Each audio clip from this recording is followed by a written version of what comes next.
Yon, magandang umaga. So, day 1 ng ating Cordillera Adventure Tour, level 1. Sa video na to, bali share namin yung process, kung paano kayo magre-register, yung mga checkpoint na pupuntahan natin, and then share na rin namin yung magiging expenses namin at kung saan kami magpapagabi. So, simulan na natin. Tara! How to register? Sa step na to, meron tayong dalawang klaseng registration. Ang online registration at on-site registration. So una, sumali sa group or ang Facebook group ng Cordillera Adventure Tour. Okay guys, meron din yung option 2, ang on-site registration. Pupuntahan nyo yung address na nakalagay sa screen natin. Okay, step 2 naman tayo. Pumunta sa Facebook page ng Cordillera Adventure Tour at i-download ang form at fill upan lang ito. Step 3 naman, after nyo ma-fill upan yung form, isasubmit nyo siya kay Ma'am Jackie via Messenger. Sa step 4 naman, mag-aantay lang ng approval. Nga pala guys, nire-recommenda namin ang pag-register ng 1 linggo bago inyong planong adventure. So step 5, so dumako naman tayo sa pagbayad. So para sa mga online, ang paraan ng pagbayad ay GCash. Para naman sa mga on-site, doon na lang kayo magbayad sa mismong office nila. Nga pala guys, so sa online at saka sa on-site, parehas na 2,000 pesos ang babayaran. At ang panghuli, ang pagkuha ng passport o ang checkpoint booklet. So ang gagawin nyo na lang ay pumunta sa Ritz Legarda Hotel sa Baguio City at ipakita ang inyong resibo. You better grab that tambourine, bring the bass.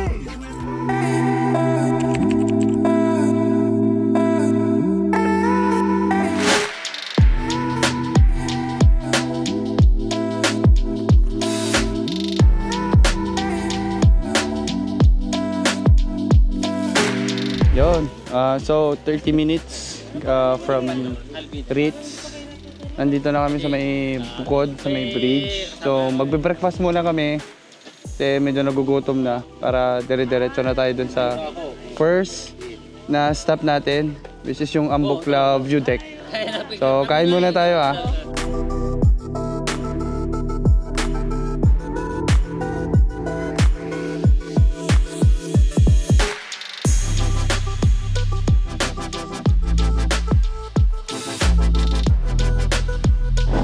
Guys, first stop namin ay the first checkpoint namin is yung Ambuklaw View Deck.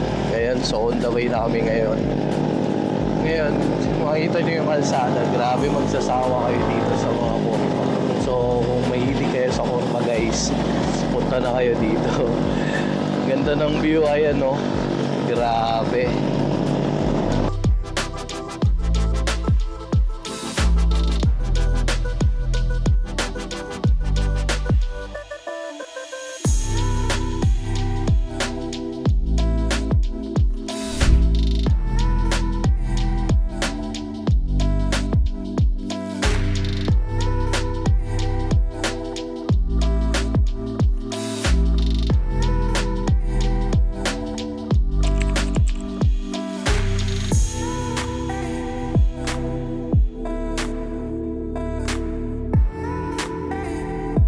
Alright mga kabaldog, so tapos na kami sa first checkpoint which is Ambuklaw View Deck.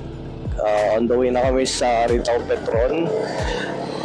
Ambuklaw hanggang Aritaw is 2 hours. So medyo mahaba ang biyahe pa ito guys. So stay tuned at kita-kita tayo sa Petron Aritaw.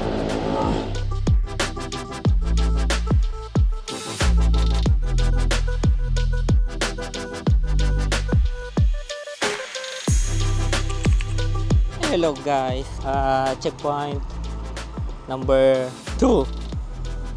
Nakikita nyo ba? Petron Aritaw. Yes. Guys, pag maglulup kayo, pag magka-Cordillera Adventure kayo, huwag kayong pupunta ng puyat guys. Ang hirap guys. Kaya sabi ko na sa inyo guys. So, checkpoint number 2, i-update natin yung ating odometer. Let's go! 2851. Alright. Petron Aritaw. Day 1 pero sobrang pagod na kami. 2851. Woo! Kakatapos namin mag-picture dito sa Petron Naritao. Nag-aarap kami ngayon ng pwedeng makainan kasi gutom na ang grupo. At tanghali na, kailangan ng magpagas ng tiyan. Ayun, ay, mukhang masarap dito pare. Kanin. Sabaw. Sabaw. Tikman nga natin ang sabaw nila. Hello. Uwi na tayo pa. Mas masaya tong ganito kapag may OBR ka saka may mga kasama. Pag na OBR, basta may kasama. Papunta tayo ng third checkpoint. Banawi Arc. Oh my goodness. Guys, pag magkakat kayo guys, matulog kayo guys ha. Huwag niyo akong gagayahin guys. Oh my goodness. Wow. Ay, lubak.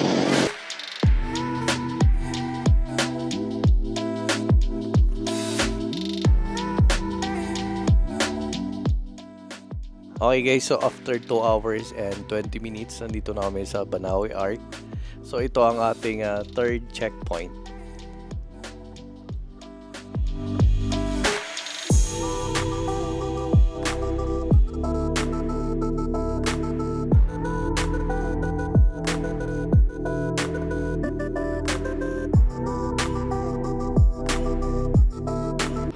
Yo, so what's up guys? So pupunta na tayo sa last stop natin for the day, which is yung Sagada. So doon na tayo maghahanap ng pwede nating matutulugan. So yan. What's up guys? Yo.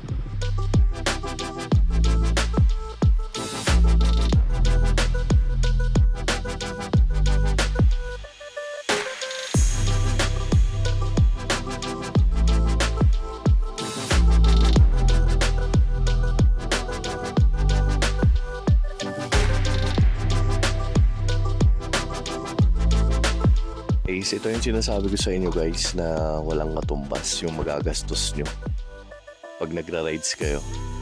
Ayan no. Paano matutumbasan yan guys? Experience.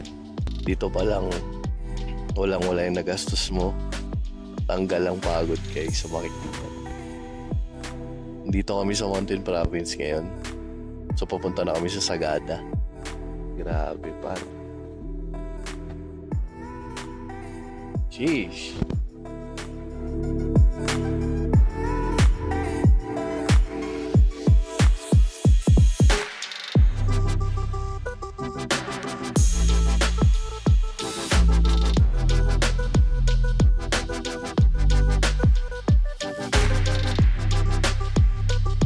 Ito nga pala nakita naming transient. Bale, pumunta kami dito ng walang reservation. So, swerte. Nakakuha kami ng isa. Ito. Kadpay Lodge. Yes. Parto namin. Taas. Hello, ate. Si ate. Yan, guys. To. So, 500 per head. Napakaluwang. May ano, babe? Meron pa kaming balcony. Excuse me.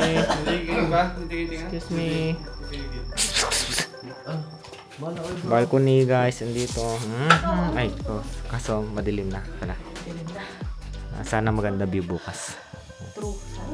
Pwede mong ano dito. Yan. Dito na balcony. Yan. CR check. CR check. Diba guys?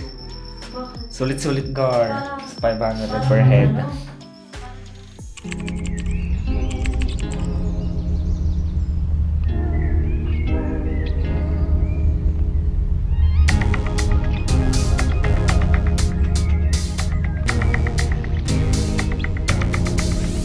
Magandang umaga. So day 2 ng ating Cordillera Adventure Tour. So time check muna tayo. It's 5:40 14. So, yung iba sa amin tulog pa.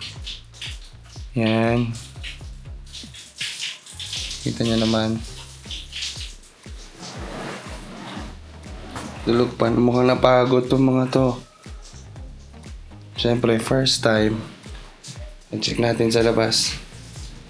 Yan, dilim pa.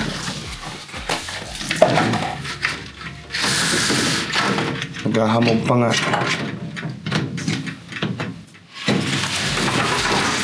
Madilim pa.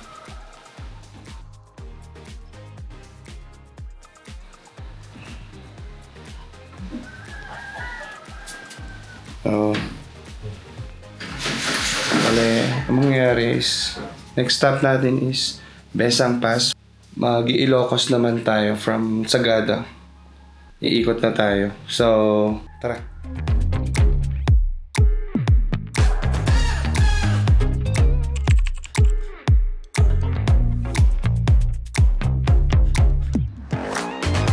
Good morning mga kabalogs. After namin sa St. Mary Church na ating 4th checkpoint, pumunta nga pala kami sa Isang Wow, isa sa mga sikat na cafe at tourist spot dito sa Sagada.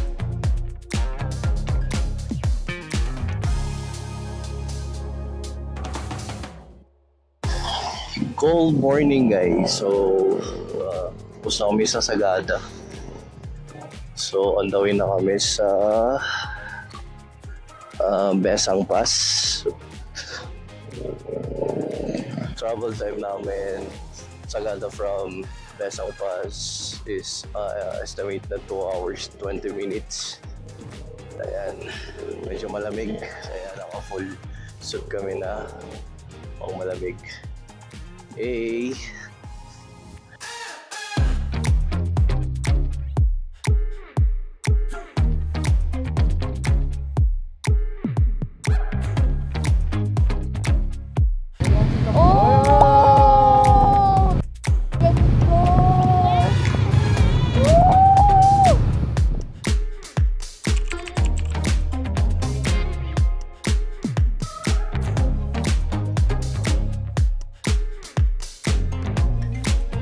So, kakatapos lang natin na madaanan ang Tadyan at ang kanilang napaka-anli kurba din na daan guys. So, magsasawa talaga kayo sa kurba dito. Ngayon,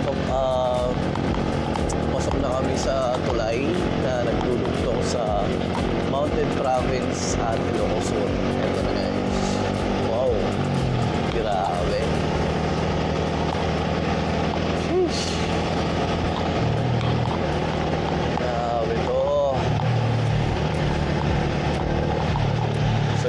Na isang panibagong mapalak para sa Timbalog kasi first time namin lahat dumaan dito.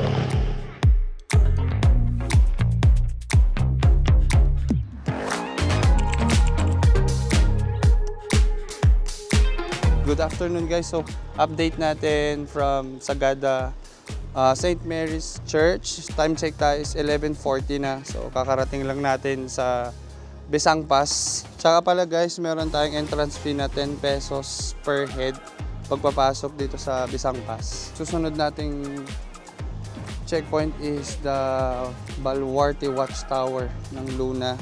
Update namin kayo kung anong meron doon and then ilang oras magiging biyahe natin. So, tara!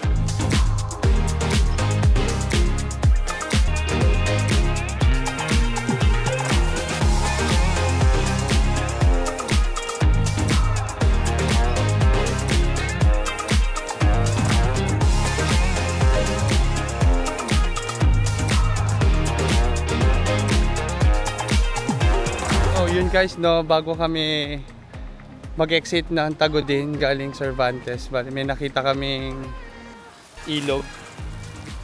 This one. So, susubukan muna natin maligo kung pwede. Feel ko naman pwede. So, naisipan namin maligo. Tignan naman yan. Yung daan na yan. Diba? Ang ganda gar. Kaya.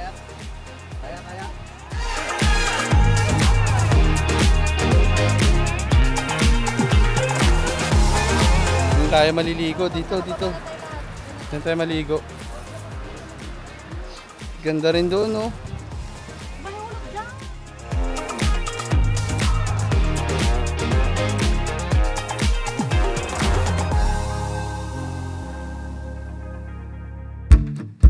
Morning has broken, my windows are open. Wanna feel the wind blow through my hair. Which way do I follow? What happens tomorrow? I turn to you and hope you can guide the way. Sometimes I give up, just wanna be on my own. Even in the darkest times, you give me hope. So I lean on you when I'm lost my way. I keep holding on for a better day. I lean on you when the world's astray. I left my heart open so you hear my prayer.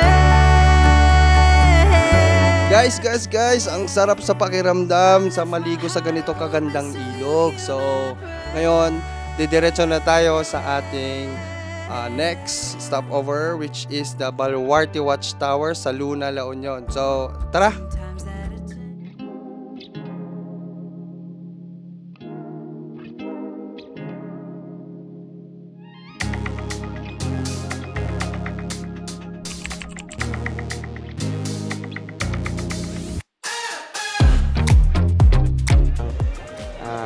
Last checkpoint namin bago kami bumalik sa Ritz Legarda sa Baguio, which is ito yung starting point.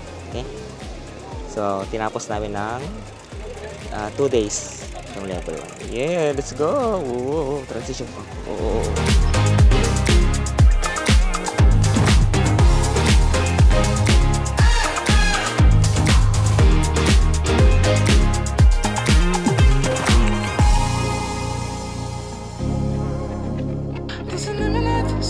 Na guys. Yes. Go. Pakita. Lahat ng sa loob. Sheesh. Nice.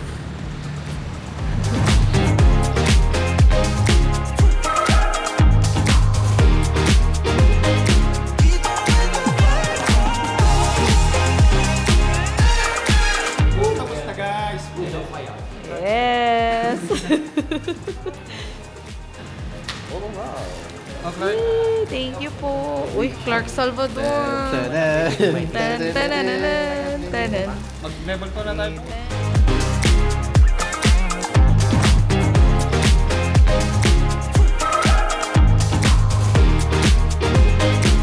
Oh, yun na nga. So, natapos na namin ng level 1.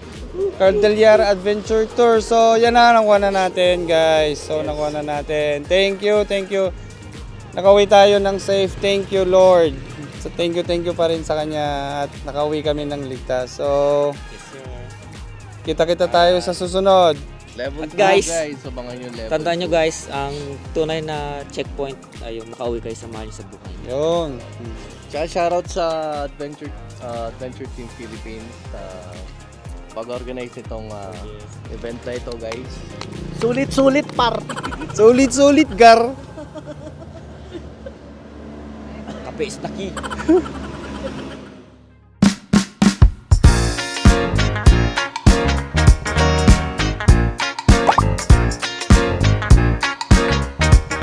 Oo. Kaso napaka-challenging ng mga curves. Oo, mahirap siya. Pero enjoy. Pero kung adventure talaga ang gagawin mo, para sa'yo to. Ito, sobrang ganda. Sobrang ganda ng experience. So, naghanda ako. Gumagawa kami ng mga short rides. At least may mga 2-hour rides kami every weekend. Naganda ako, first is, syempre, endurance. Tibayan yung loob mo para sa tour na to. Kompletong tulog. Tapos dapat mag-take ka ng vitamins, ng mga maintenance mo. Nagra-rides kami pero balikan lang. Pero malalayo, like pumupunta kami sa Ilocos, pabalik ng Baguio ng isang araw lang. Yes, hopefully. Kasi achievement yun eh. Inisip mo pa lang matapos yung level 1, parang napakalaking sense of achievement na. So, paano pa kaya yung level 5, di ba? Oo, in the next future. Kung kakayanin ng mga motor namin. Oo, gusto ko siyang tapusin. Maganda siyang tapusin talaga. Kung mo yun, magiging core memory mo yan. Mga kaibigan mo, pwede mo siyang i-share. Sa mga anak mo, mga apo mo, pwede mo siyang i-share. Oo naman, kayang-kaya. Kaya nga natin level 1 eh. Ready! Gusto ko talaga, yes. So, kung ano man challenge na darating sa amin, since grupo kami, alam kong may teamwork tong grupong to, kaya for sure, tatapusin namin to hanggang level 5. Kasi dito biro, dapat talagang well prepared ka. Ako nung bago kami nag-rides, medyo kulang ako sa tulog. So, huwag niyo akong gagayahin, guys. So, dapat as in talaga na well rested ka bago ka. Kasi mabibigla kayo, guys, promise. Ang mga natutunan ko is,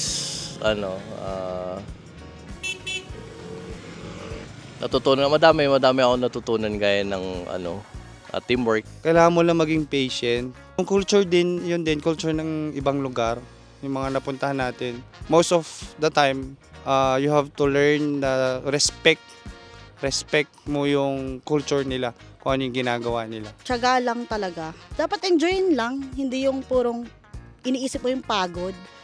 No, you have to enjoy and go!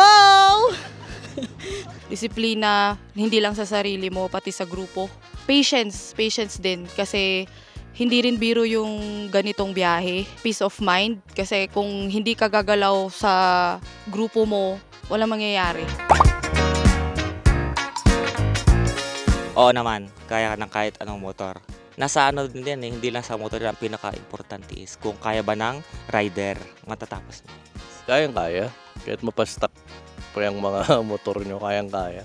Okay naman yung mga daan, hindi mo naman kailangang madaliin. Yan. Kaya naman, kahit 125 lang yan, kahit anong motor. Mapamanual yan or scooter, kaya. Oo, bike nga kaya eh. So, pwede. Of course, yes. Kayang-kaya to ng kahit anong motor. Mapa 125, mapa 155, hanggang 2,000cc. Kayang-kaya to, promise. Hindi ako nagsisisi na sumama ako kasi ito yung mga experience na dadali mo na pang habang buhay eh. Makikita mo yung mga pictures nyo, kaso iba pa rin yung nandun ka mismo sa lugar na yun, na-experience mo mismo. Salamat sa mga taong sumusuporta sa amin. At sa mga taong hindi, salamat pa rin. Thank you sa mga kaibigan ko. Sa Timbalog, yan. Wala kami ngayon dito kung walang Timbalog. Salamat sa mga ka-team namin, Timbalogs, tapos sa may-ari na din ng Prince Hotel. Salamat sa organizer din ng Cordillera Adventure Tour, Ma'am Jackie. Maraming salamat po dito sa ganitong experience. Sobrang saya, hindi mo to mapapalitan ng kahit anong experience. Hindi mo to mapapalitan ng kahit magkanong pera kasi ito babalik-balikan namin to pag matanda na kami. So salamat.